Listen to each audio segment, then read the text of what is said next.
Alinsunod sa maayos na pag-iimbentaryo ng mga ari-arian na kailangan ng Committee on Properties ng Sangguniang Bayan, nasilip ng Local Government Unit San Fernando ang isang donasyong ambulansya o patient transport vehicle na hindi umano na i-turnover ng dating Mayor Fermin Mabolo ng San Fernando kay ngayon Mayor Betty Ann Christine Danabar Fulientes.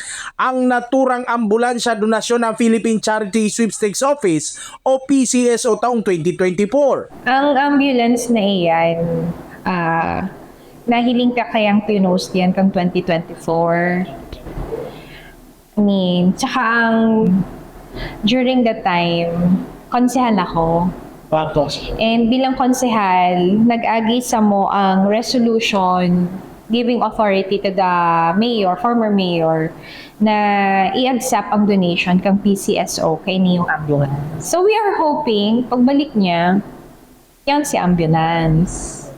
And syempre, we are a public official and we have the accountability.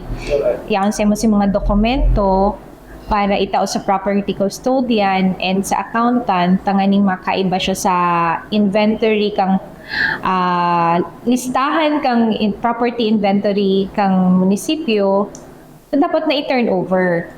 Bako lang si ambulance, kundi si mga dokumento. Sa pag-upo bilang bagong alkalde noong June 30, wala umanong transition at pag-turnover na nangyari. Ilan lang din umano ito sa mga pagmamayari ng LGU na hinahanap sa kasalukuyan. Subalit umaga nitong Miyerkules, February 18, bigla na lamang sumulpot ang patient transport vehicle na ito dito sa Pamukid, San Fernando pasado alas 2 na mag-uumaga nitong Miyerkules. Ito ay matapos paghahanapin ng LGU ang hindi umano maayos na na-turnover sa kanila.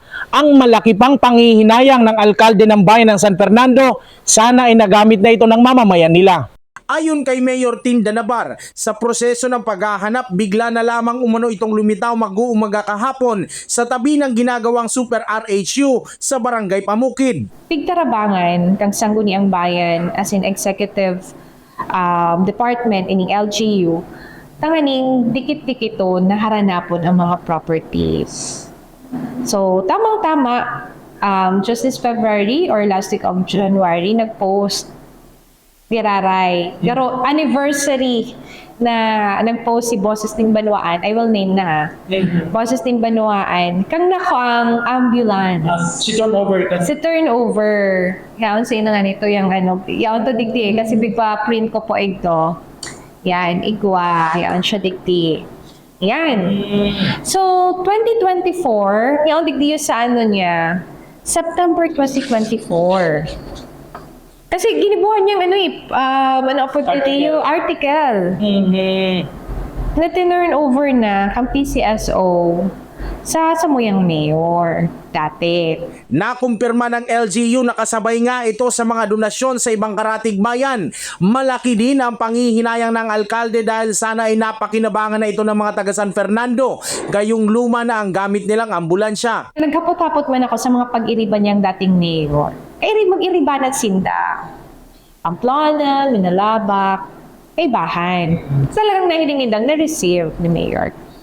And timely man, when yun na January, naka-inform din sa ko ang kataid na Banwaan na nag-email sa inda ang PCSO na nagsasabing pwede nang makuha si Notarized Deed of Donation, si Original ORCR, kang tig-release na ambulance or PTV kang 2024. Sa nagdara po kan susi o pigsugo na magdara po kaniyo duman sa alanganin na oras, sana po naisip man po nindo no si mga tahong entitled kanila lalong na po ang namamanuaan kang San Fernando. Wala na ang plaka at conduction sticker at susi ng ambulansya. Subalit may naiwang QR code sticker at nabiripika din sa LTO na ito ang hinahanap dahil ang chassis number ay pareho.